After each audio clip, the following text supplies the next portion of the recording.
Well, good morning, everybody. I hope you're having a great start to this week of March the 24th. Man, it's going to be a good one. It's going to be a good one. I hope you're planning for it. I hope you're anticipating it. I hope you're putting everything in place to make sure that it's going to be the week that you are deciding to have. So, hey, what's up, Sister Nadia? What's up, Sister DeQuana over on the conference line, 5606? How you doing? Good morning, everybody. Let's tap somebody else in to get them to be a part of this 10-minute tune-up today. Um, this is gonna be a good one. I'm gonna be talking about something that I know that's critically important. So tap somebody in, text them, man. Let's get them on, man. Share this post. If you're on Facebook, you're on YouTube, I want you to get somebody else to be a part of this 10-minute tune-up because it's going to be a benefit to their week. All right, 5825 over on the conference line. Yeah, let's get them on. Let's get them on. Let's do it. Let's do it. Y'all, this weather, man. Are y'all ready for this weather? Hey, Elder Gilder. Man, are y'all ready for this weather? Man, this weather changes. Oh my God. It could this morning it'll be in the 50s. By lunchtime you'll be in the 70s and the 80s. It'll be time to take off your coat, your jackets, and all of that kind of stuff. Man, this weather is something. So y'all got to protect yourself. Make sure you're doing everything that you possibly can. Good morning, Miss Carlos. How you doing? Let's get it going. Let's get it going, everybody. Yes, let's go. And I'm going to start my time in a little bit because I know some of you guys are at work or on your way to work or trying to get the kids for school, ready for school and all of that good stuff. And so I know you got a lot going on, but I want to make sure that we get this week started off right and get it on its way to an amazing start. So let me get my time started, man, and then we're gonna get into it. All right, so let's talk. So here's what we're going to be discussing today. The Apostle Paul says something that was so incredibly amazing in Philippians, the 4th chapter. He says something that we cannot just glaze over. I think it is a strategy that all of us should put in play, that all of us should use. We are at the end of the first quarter of 2025. Now, if you're like me, I start looking at the days, man. I start looking at the quarters, the months, and all of that kind of stuff, because what I'm trying to do when I look at that to assess where I am, how I have progressed, what I have accomplished, and that's all pertaining to what I have expectation for the year, for for the year, for my life, and all of that kind of stuff. And so it takes sometimes an evaluation of where you are to make sure that you're on target. You're on target for where you need to be going, what you need to happen. You want things to occur proficiently and effectively. And so the only way that you can ensure that that's going to happen, you have to do some assessments. You got to make some assessment. So the Apostle Paul says something in Philippians, the 4th chapter. He says, forgetting those things which are behind and reaching towards the mark, reaching forward towards the mark. Now, just in that particular part of that passage of scripture is a strategy that many of us need to put into action. In other words, what the Apostle Paul would say, if I'm using some contemporary language or some modern language, I would say, there are some times in your life that you're gonna have to have a reset. You're gonna have to have a reset because situations happen, and when stuff occurs, you need to reset. What am I resetting for? I got to reset my focus because sometimes in life when things occur, you kind of lose focus, right? You're kind of sidetracked from what you're supposed to be doing, or the direction that you're supposed to be going into. So I got to reset my direction. If I'm not going into the direction that's going to create success for me, or to bring me to the destiny that I'm hoping for, then I got to reset my direction. I got to reset some priorities. Some things have inadvertently become priority when it's not supposed to be. Yesterday, I said something in the teaching. I say you got to learn how to make the main thing the main thing, and that can be a challenge at times. Yeah, sometimes that could be a challenge, reprioritizing or resetting priorities, because none of us want to feel like we have lost, or we haven't been doing everything that we need to do. And so sometimes you got to reset your priorities, man. Sometimes you got to reset the plan. The plan that you was using may not be, it may be flawed, right? It may have some things that was not going to get you to where you wanted to get to. So the Apostle Paul says, I got to forget those things behind me, right? I got to put some things in my past. I got to reset. And let me give you some things that's going to be critical for you to reset from, because you got to bounce back from where you are and become strategically aligned with your mission and the thing that you are hoping for. Because all of us want to win. Everybody in this post, I don't care whether you're on a conference line, you're on Facebook, you're on YouTube, all of us want to win. And I talk about that all the time, stacking them wins, man. You got to stack wins, small wins, big wins, medium-sized wins, doesn't matter. All of us want to win. And in the drive to win, when you want to win, there will be things that will occur that will make that difficult, or try to impede your ability to win. And here are some of the things that will do that, and you have to reset from. You got to reset from disappointment. Disappointment can cause you to lose hope, man. When you become disappointed about something, sometimes it'll stop your movement. Once you become, I don't want to go, right? Somebody has disappointed you. You had an appointment, or you were supposed to be going to an event. And some of us, not all of us, but some of us, when we become disappointed, I don't want to go to the parade. I don't want to go to the party. I don't want to go to the wedding, or I don't want to go to church. I don't want to do. So disappointment, you gotta be able to reset from disappointment, because disappointment is a part of life, man. You're gonna be disappointed in this life. Every day is not gonna always be a good day. And here's the thing. You're not going to always get a yes.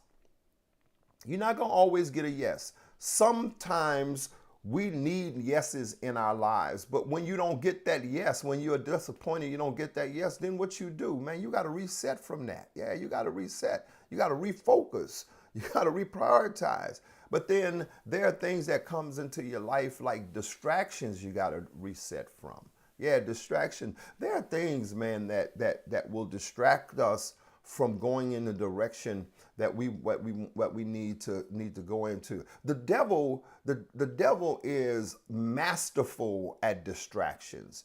We see it the first time he shows up in the Bible in the Garden of Eden. His whole mission was to distract Adam and Eve from what God had given them as a command.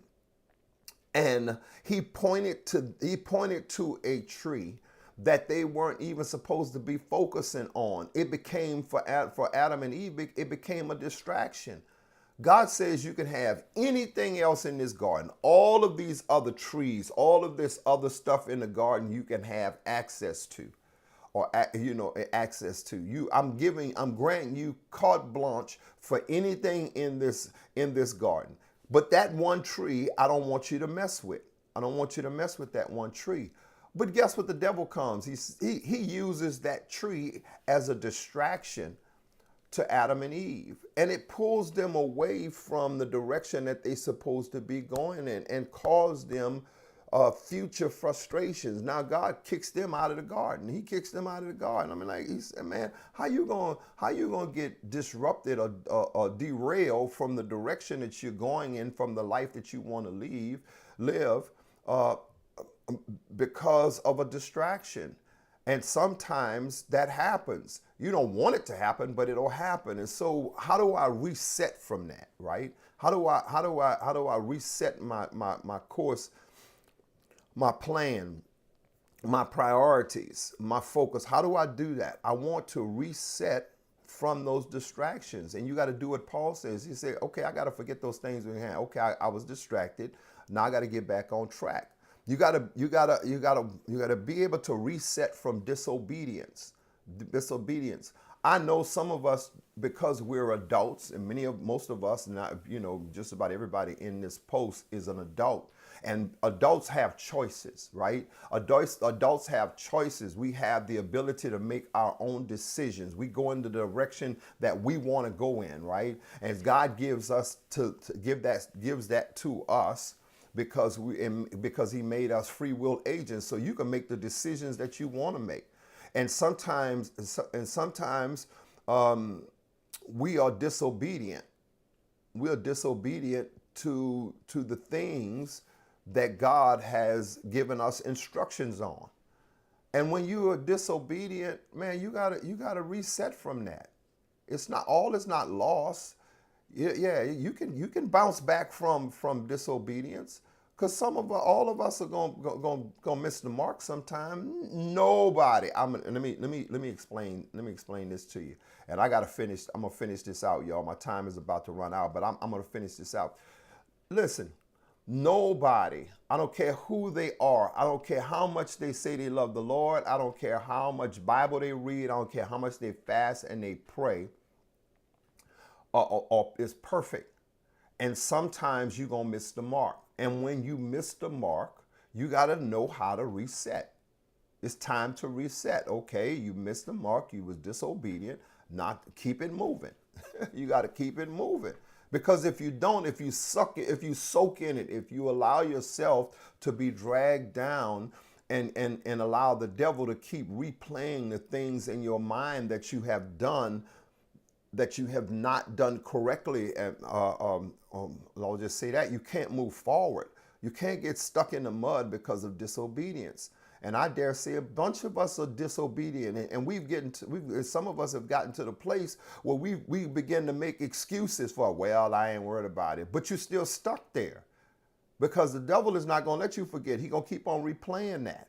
And you got to be able to reset from that. And then you got to reset from being disillusioned. Some stuff is not like it appeared, and because you've involved yourself in some of the stuff that has given you disenchantment, or it showed or presented itself as something that it wasn't, and you've gotten yourself involved in it, with it, or whether it's a job or whether it's a relationship.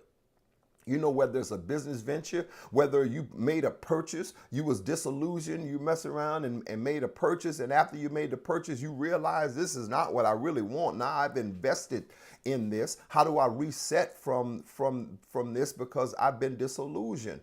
I've been disillusioned, and I gotta reset. I can't allow my life to stop or be placed on hold because I went in the direction that I thought it was going to be something, and it turned out not to be that thing.